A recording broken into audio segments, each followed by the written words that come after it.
Welcome to Electripreneur Secrets, the Electrician podcast. We're here 5 days a week to help you master sales, simplify pricing, and deliver premium level service. I'm your host, Clay Newmeyer. With me, as always, my esteemed partner and co-host, Joseph the Salesbot Lucani. Joseph, I'm sorry, today has nothing to do with sales. I mean, it's okay. You know what? Line it up and we'll give some spotlight elsewhere where we need to, right?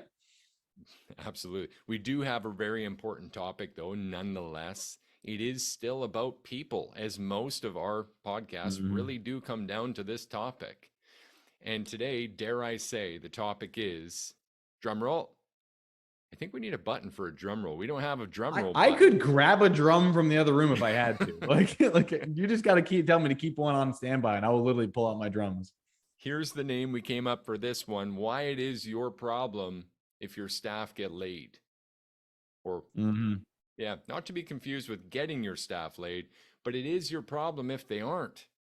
And there's some very detailed psychological reasons for this, also known as strategic empathy. Guys, we need to have some of this stuff in place, because if we can help promote healthy balance, if we can help promote good psychological health, mental and physiological health, how much better can our workforce be?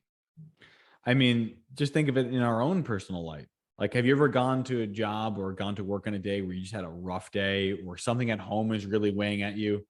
I mean, you can wire things all your life and never mess up, but you have a hard day at home and now suddenly you cross wire something. So not only could it be something that affects your work productivity, but it could also affect the safety thing. And being that a large part of our audience is working directly with homeowners, directly with the people they're serving, does that energy ever pass on to them? I can imagine it would. I mean, there's a statement that I've always applied, which is a bowl is most useful when it's empty. And pretty much what that means is you can't give away what you don't have. If you don't have mental health, or you don't have mental balance, or you don't have mental equity, you can't possibly share that with your clients. So as a result, they and your family are left with the dregs. I love that. I love that. Joseph, I came prepared with a quote today. Can I read that to you in the audience here? Yeah, I'm pumped, man. Okay, here it is. Here it is. Now, this is actually from a book by Brene Brown, which I happened to be on a flight yesterday, and Mariel, my missus, said, hey, why don't we go through some of my highlights from Brene's book, Daring Greatly. And it is a great book, and if Mel's still watching, she's probably clapping right now, because I know her and Mariel nerded on that a little bit while we were over in New York with you. She quoted someone named Dee Dee Halfhill. And if I have this right, Dee Dee's the director of innovation and leadership for Global Air Force. Impressive title. Yeah. She's sort of important. She sort of knows a thing or two about a thing or two. I love this quote that Dee Dee had. Here it is. Ready? Leaders must either invest a reasonable amount of time attending to fears and feelings, or squander an unreasonable amount of time trying to manage ineffective and unproductive behavior. Does that need a repeat? I kind of think it does, but I want to make sure that people understand the context and where it is. Right. So when you're reading it, I want you guys to imagine, as a business owner, you're thinking of your employee. Now, who do you want to manage? Clay, take it away. Love the context. Good chip in there. So leaders must either invest a reasonable amount of time attending to fears and feelings, given the context of your staff, or squander an unreasonable amount of time trying to manage ineffective and unproductive behavior. Wow. Honestly, some stuff comes immediately to mind when I hear that. Do you mind if I jump in for a moment? Please do. So the first thing that came to my mind was managing the fears of your staff. So all of us have been in different scenarios, right? Like, we've all worked for different companies. Like, Clay, have you ever worked for a company that, like, you heard the word layoffs might happen? Yeah, definitely. I mean, I did a lot of projects, man, ebb and flow. I mean, it's feast or famine sometimes. Yeah. Now, when your team thought it was time for layoffs, How was their morale? Well, low, it suffered. And It, as a result, what happened to the work effort? yeah, it would take dives at times, and culture would suffer as well, right? It hmm became cutthroat. Cancer spreads in those times. So when I hear that quote, the first thing that comes to my mind is if your team's afraid of something and it's not being addressed, the amount of time it would have taken to get them in a room for 1 hour and sit down and talk to them and explain what's going on and let them understand why and let them know that they're safe and let them know what's really happening versus the hours and hours and hours of unproductive time because their brains aren't right with it, or they're not focused on the right direction, or they're scared, or maybe you know what? Some people are bitter. They think they're getting let go, and now tools start walking away. We don't know. So what would we rather have? I'd rather take the hour meeting. Yeah. Yeah. And that's the thing. I'm reminded of so many little tangents we could go on here, but someone hmm once told me, and they were a safety officer on these projects I was working on. And he said, look, I've got one of the hardest jobs on the planet. Here's why. When my job is done well, nothing happens. And this kind of follows that. When you really take that proactive effort to be with your staff, to understand them even at their lowest levels and help them come forth and be able to be vulnerable with you and you be vulnerable with them, as Brene has said so well, so hmm eloquently, then the good news is nothing happens. Things can just continue to be powerful. Things can just continue to have hmm upward trends.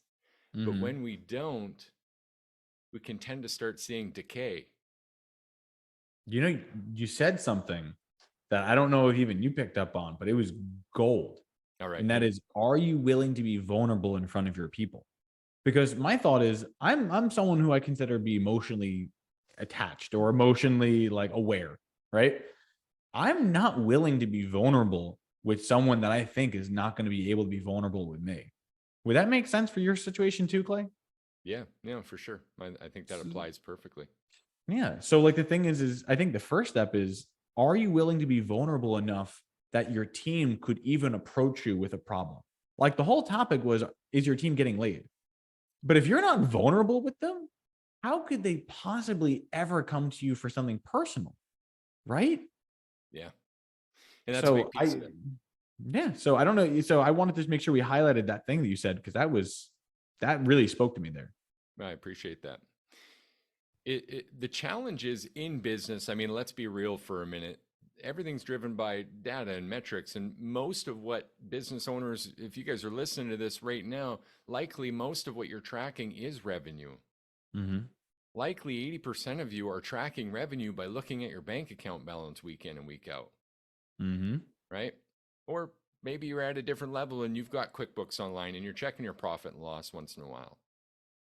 But at the very basic business level, commonly we're just referring to revenue. Does that make sense? It does. And the thing is that when you just look at the numbers, you sometimes can overlook the cogwheels that are actually spinning to get you those numbers. And that's where the difference we're talking about is today, because Mm-hmm. quite often when we look at, hiring someone new, we first see them as a crew. We first see them on our price sheet. We first see them as a revenue piece. Mm-hmm. We first see them as an opportunity. And if we ever fail to see them as a person first, then we're going to fail to take care of them and retain them as a person, which means, speaking to this quote I dropped earlier again, you'll be dealing with unproductive behavior and inefficiency from missing that one little important component, the fact that this is a person and people have needs and levels of value. I'm going to touch on Maslow's hierarchy of needs here shortly Mm-hmm. and really get into how getting your guys laid, rather, being privy to whether they are or not, is important. Mm-hmm. Does that make sense? It does. And as a disclaimer, it's not that we're going around saying like, hey, are you guys getting any? Like, that's not the point.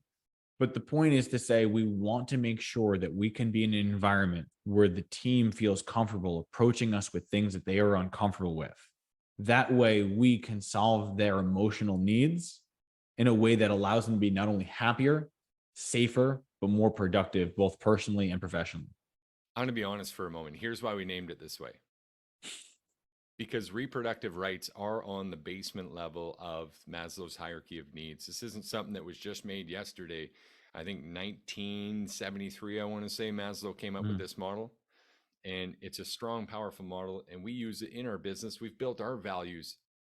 It's a foundation for our values, mission, and vision to make sure that people are ascending on this model when they're within our organization, when they're working with us on the inside.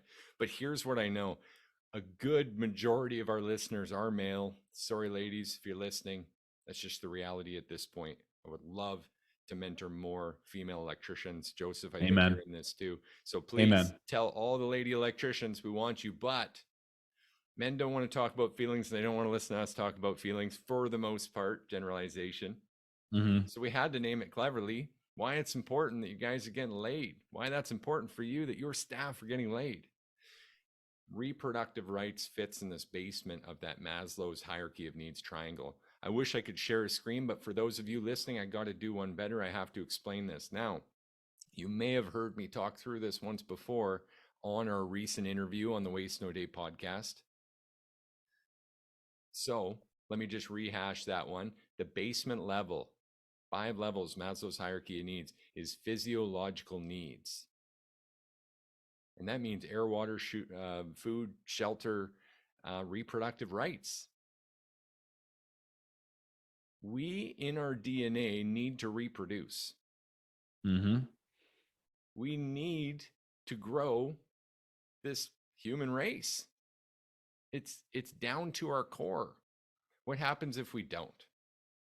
Well, I mean, the trees will probably grow a little bit better, right? The trees. There's probably some reasons to slow down the podcast. Yeah, I was gonna say, I was like, there's probably some reason our carbon footprint would probably appreciate it, but I get the point you're trying to say. It's why are we doing it? Personally, people don't do well when they don't have that. And there's something else that's inextricably linked to it, and it's love and connection, which we're going to touch on in a moment. So the second level of Maslow's hierarchy of needs is safety and security. So once those physiological needs are met in your staff, then safety and security needs are met.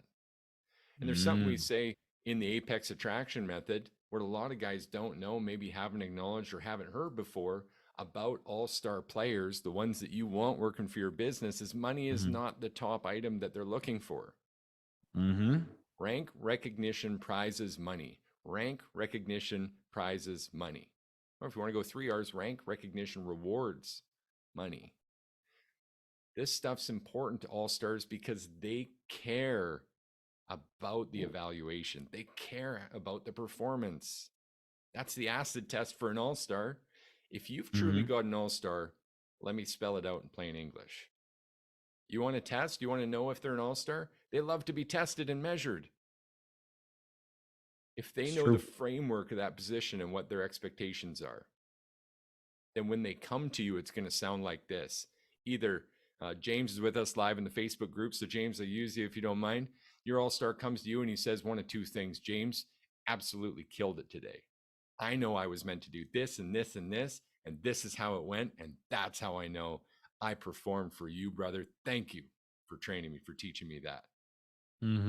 Or they come to you like Eeyore. James, today was hard. And it's not because they're a downer or a negative person. It's because they've been harder on themselves than you ever need to be. They already have put themselves through the ringer over and over and over again. And when they went to the van and clutched the steering wheel and white knuckled it there for a moment and just thought through what just happened, everything they were thinking was in negative self-reflection to their own performance. And that's what drives them. Would you agree with that? I would. And once again, I think you slipped gold without even realizing it. All right. It happens. Earlier, no, seriously. I'm like, you're on fire today, man. But the thing is earlier you had mentioned like, all right, are there physiological needs being met? But then also, are they safe? Are they comfortable? Are they maintained? Well, at the second level, for all you business owners out there, how many are actually teaching financial literacy? How many of you are actually going through and saying, you know what? Maybe you want to be comfortable and know that you've got a retirement. Maybe you want to be able to save for the house and not have to rent all the time. How many of you are actually teaching finance to your employees? Because when your employees know that they're safe and protected and taken care of, one, at their most base needs, they're being taken care of and acknowledged. But two, that they know they're safe and financially secure with you. I mean, why would anyone want to leave that kind of company? Just Yeah. those two needs alone, it could solve it for so many people. Absolutely. God, this turns into such a huge topic. It's like trying to teach attraction and retention all in one episode. We can't do Mm-hmm. that, but I do want to finish that train of thought earlier and tie back into what you just said. So we Mm-hmm. know the first level is physiological needs, and we're going to talk about how to open those conversations up and listen to your staff before we end this. Okay. Second Mm-hmm. was safety and security. That's where they're having the money. Maybe they're saving or qualifying for a mortgage and buying their first Mm-hmm. house.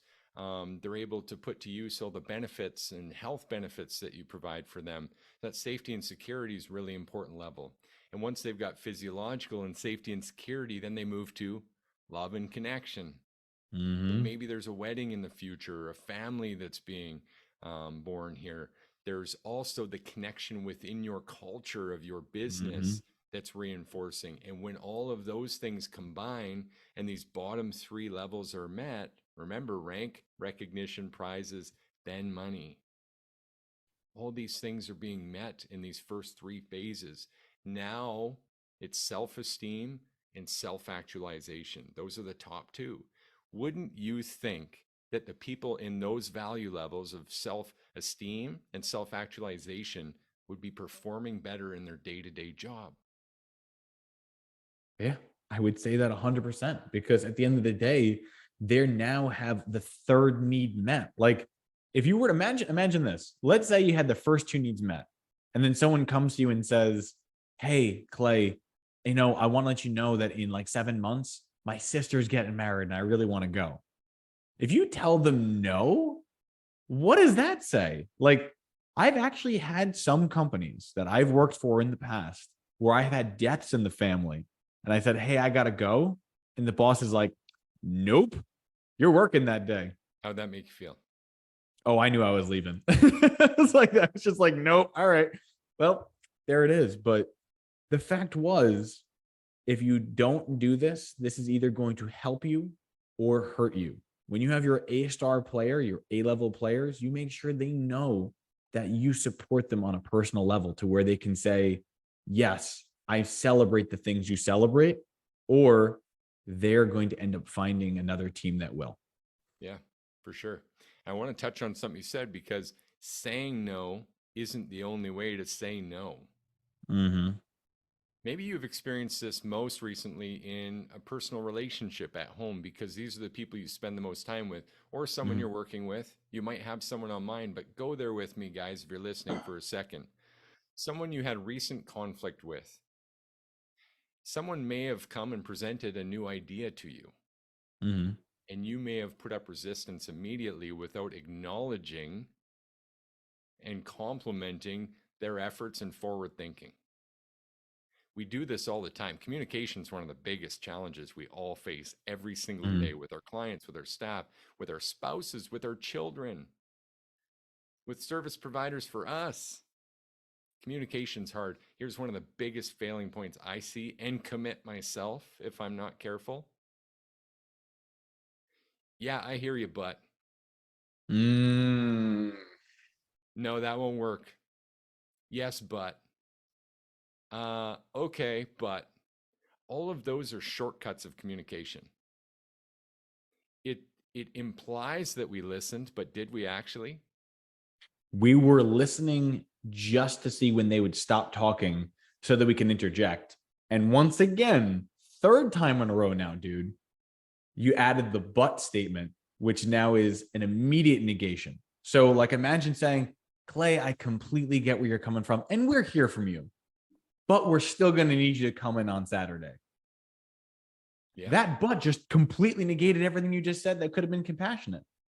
absolutely. At the end of the day, you want people to feel comfortable having these conversations with you. Mm-hmm. Because if the rent's due and someone doesn't have, or better example, I don't want to tie money into that.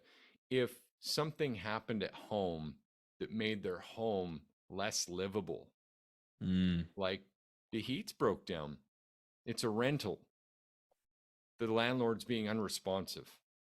Mm-hmm. That person then comes to work and does not tell you and goes out there essentially with a loaded weapon. They're angry, they're upset, they're distracted, and then they're going to go work with live electricity and paying customers. Sounds like a recipe for disaster, if you ask me, because that's the kind of person that's going to snap when someone asks you to email it over.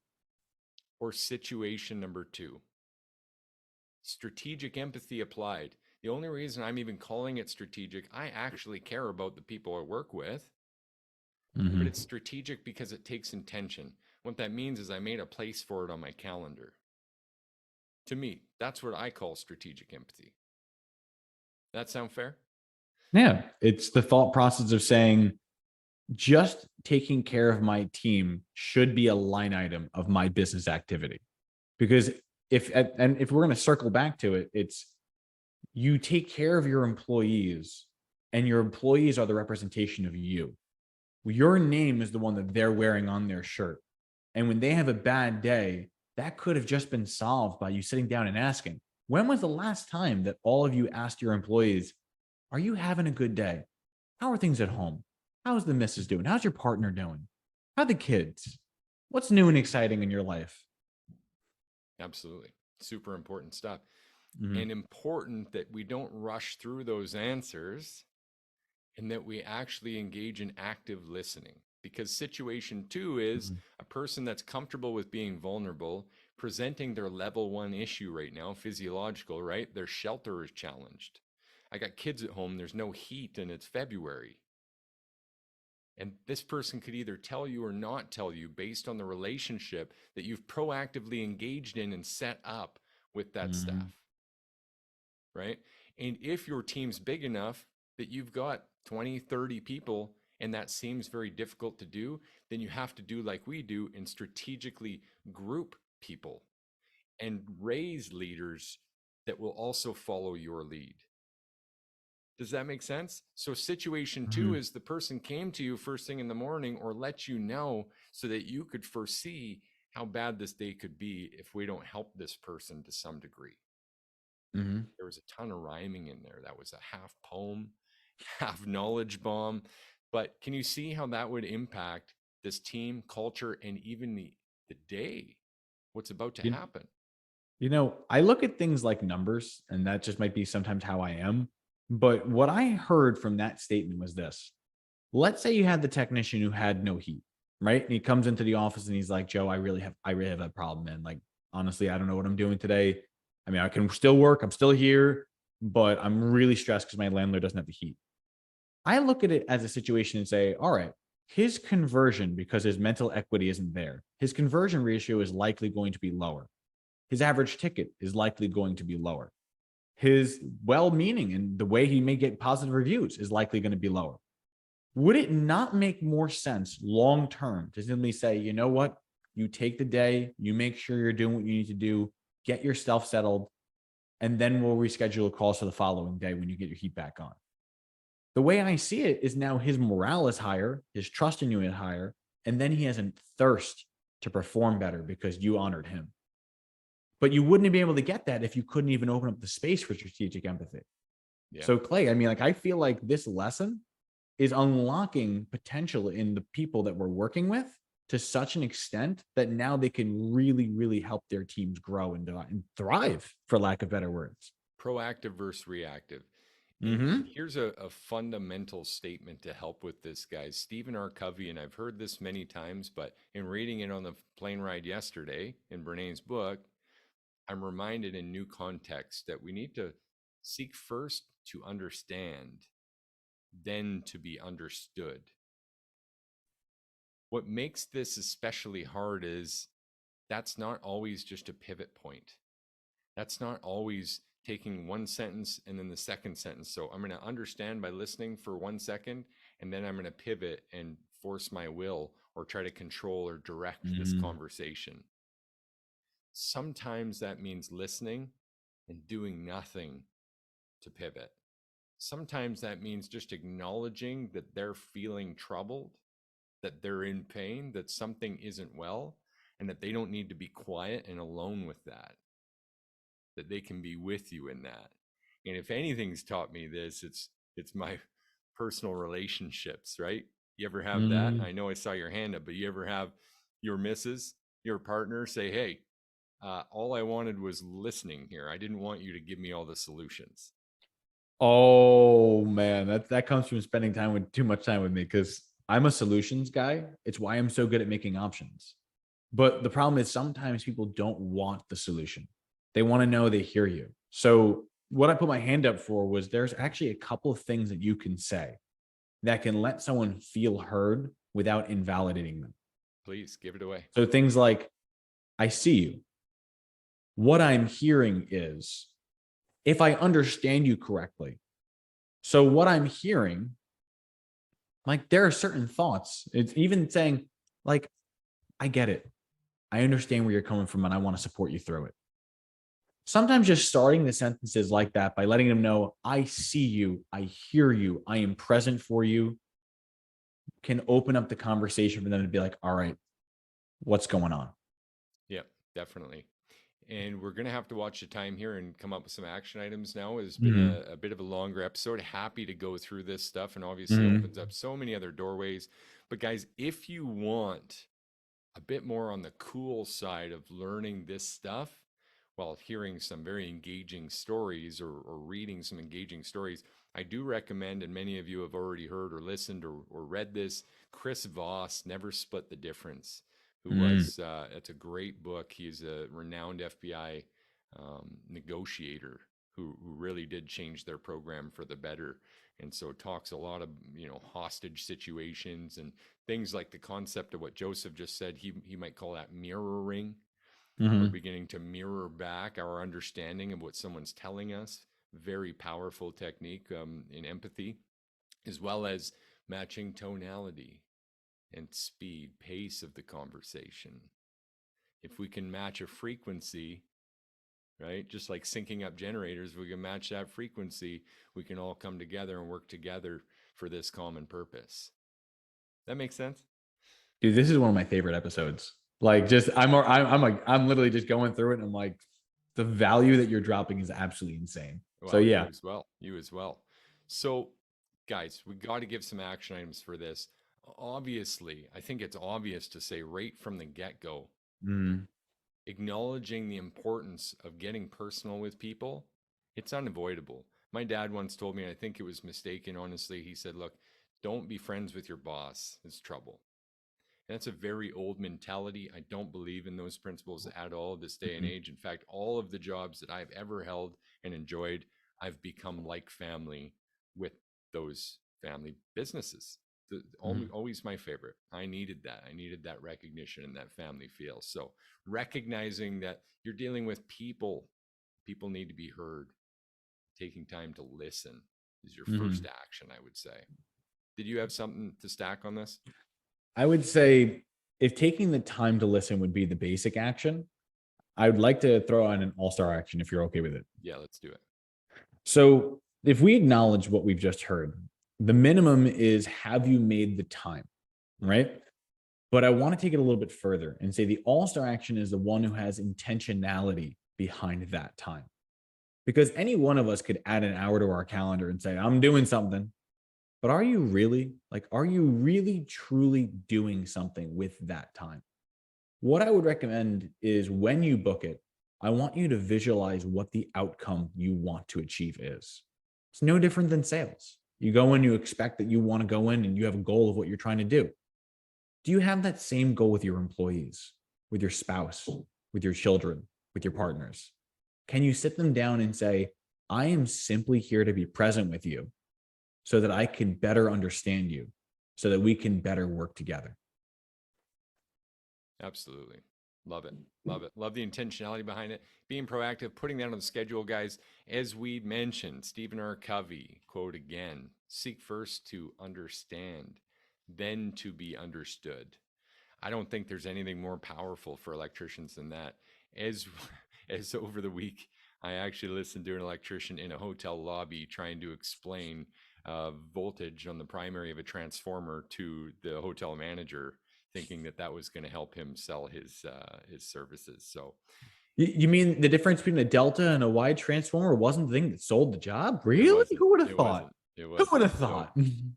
understanding people's needs, guys. This lesson right here, this podcast will help you with your clients, with your staff.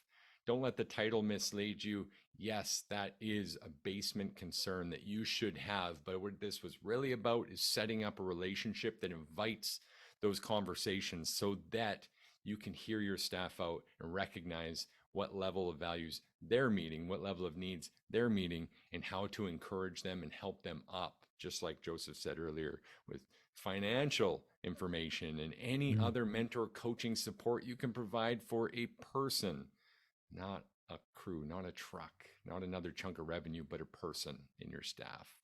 amen. We're Amen. here 5 days a week to help you guys master sales, simplify pricing, and deliver premium level service. Today, I know we just helped you gain a little bit more momentum there. Please join us in the Facebook group, Electripreneur Secrets, where you can engage with us live and let us know how you're feeling. And of course, refer this podcast to other electricians. And as we said today, even female electricians, please.